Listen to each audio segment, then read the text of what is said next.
Shalom, shalom, je vous salue dans le beau et précieux nom de notre Seigneur Jésus-Christ. Bien-aimés dans le Seigneur, nous sommes encore là pour parler encore sur le thème la séduction. La dernière fois, nous avons parlé de la séduction d'une personne qui est séduite.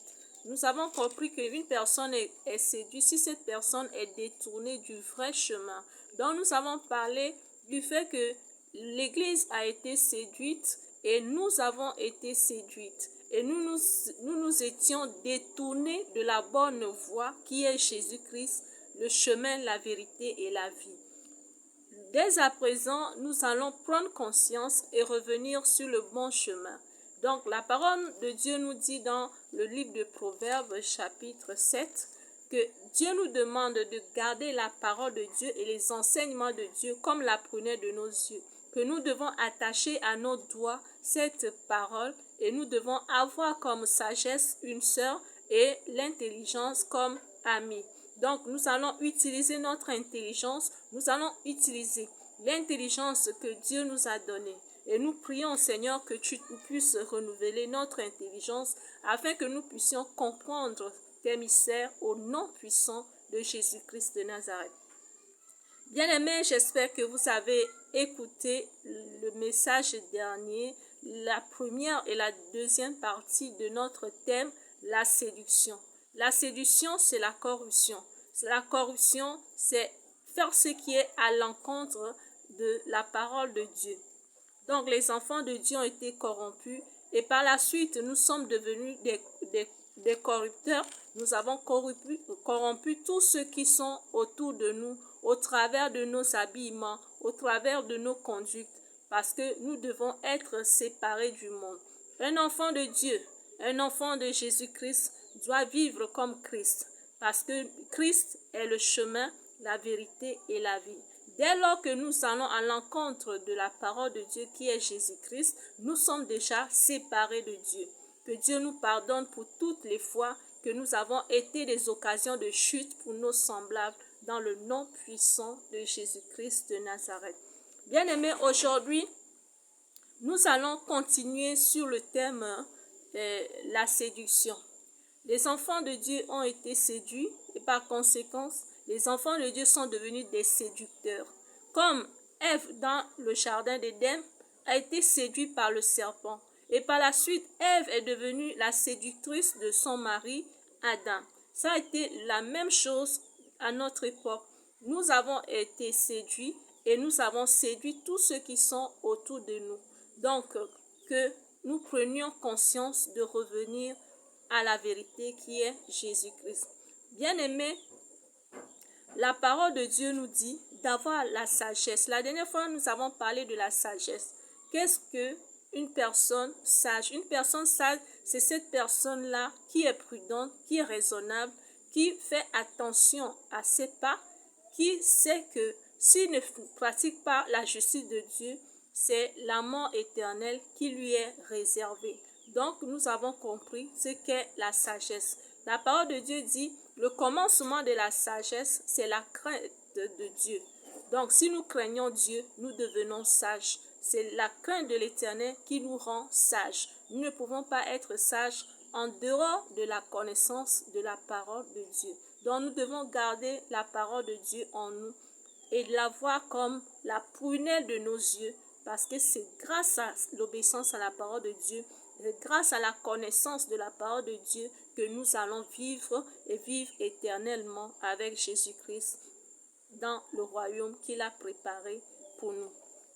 Bien-aimés, nous, les chrétiens peuvent dire que moi, je suis simple, je vais à l'église, je sers le Seigneur, il y a l'onction, je fais ce que Dieu me demande de faire. Mais la corruption est rentrée par nos vêtements, la corruption est rentrée par la convoitise du monde. Regardons-nous aujourd'hui, quelle est la différence entre les chrétiens et les gens et les païens? Il n'y a pas trop de différence parce que nous portons les mêmes choses que les païens. Quand nous sommes à l'église, nous nous habillons bien, mais quand nous sommes à la maison ou bien au quartier, nous nous conformons aux gens du quartier, nous nous conformons au monde. Donc, que chacun examine sa conduite pour voir s'il est sur le bon chemin. tu fais une comparaison. Utilisons notre intelligence et revenons au Seigneur. Les gens vont dire que non. Prenons l'exemple des cheveux. Dieu nous a créés avec des cheveux. Nous, les noirs ne sont pas pareils qu'aux blancs. Les blancs ont leurs cheveux à part, les noirs ont leurs cheveux à part. Il est bien vrai qu'il y a aussi des blancs ayant déjà les longs cheveux, ajoutent des perruques, ajoutent des tissages, ajoutent encore d'autres mèches pour gonfler le volume de leurs cheveux. Est-ce que le volume de leurs cheveux qu'ils ont en ajoutant, est-ce le vrai volume? C'est là intervient l'intelligence. Donc l'intelligence demande à ce que nous discernons ce qui est vrai et ce qui est faux. Donc nous devons utiliser l'intelligence que Dieu nous donne pour discerner ce que nous avons sur nous. Est-ce que c'est vrai ou c'est faux?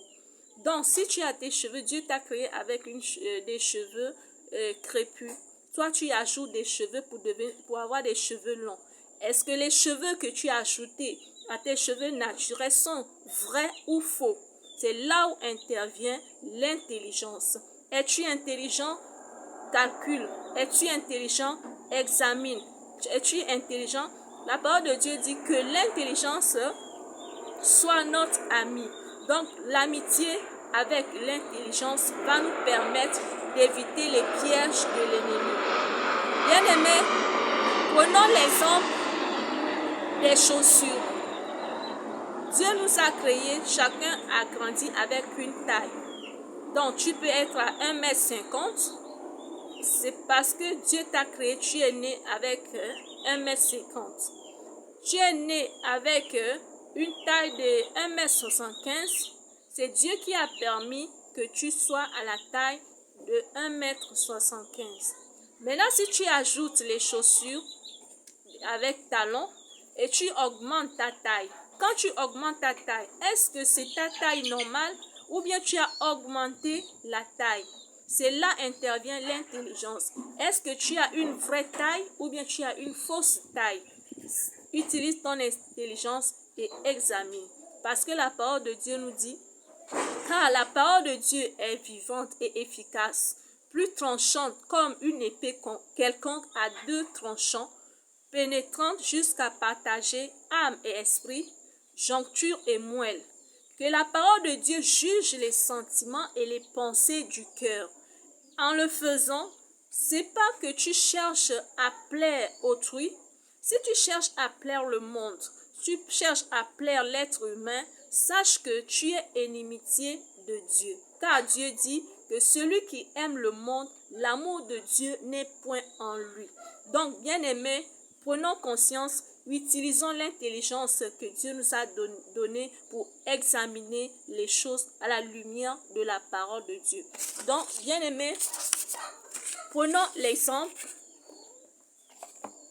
de nous les chrétiens aujourd'hui. Parce que la voisine a utilisé une petite culotte pour séduire ton mari ou bien pour séduire quelqu'un dans le quartier et tu as vu que, effectivement, ce dernier a eu des gars à elle parce qu'elle a porté une petite culotte. Et voilà toi, enfant de Dieu, pour dire que tu veux garder ton foyer, tu veux garder un mari ou bien tu veux gagner un homme, tu portes maintenant des petites culottes comme celle qui est dans le quartier, comme un païen. Quelle est la différence entre toi et le païen? De peur de perdre ton mari ou de peur de perdre la personne que tu envisages vivre avec, tu te corrompes. Donc, utilise ton intelligence en tant que femme mariée ou bien en tant qu'enfant de Dieu, marié ou célibataire. Ce que tu portes, est-ce qu'il y a une différence entre ce que tu portes et ce que porte la femme prostituée qu'a parlé Proverbe chapitre 7? Est-ce que ce que tu portes n'est pas conforme à ce que la femme étrangère porte dans ce qu'a décrit la Bible? Quels sont les habillements de la prostituée aujourd'hui? Nous avons adopté les habillements de la prostituée pour garder un homme et les hommes vice-versa, ils ont utilisé la ruse et les femmes ont utilisé la ruse et les enfants de Dieu ont utilisé la ruse pour garder leur mari.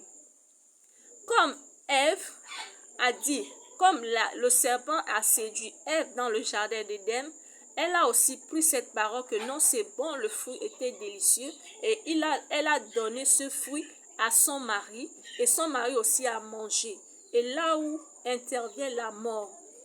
Donc, bien-aimés, en voulant gagner les choses de ce monde, nous nous sommes détournés de Dieu. L'heure est arrivée de revenir au bon sentiment.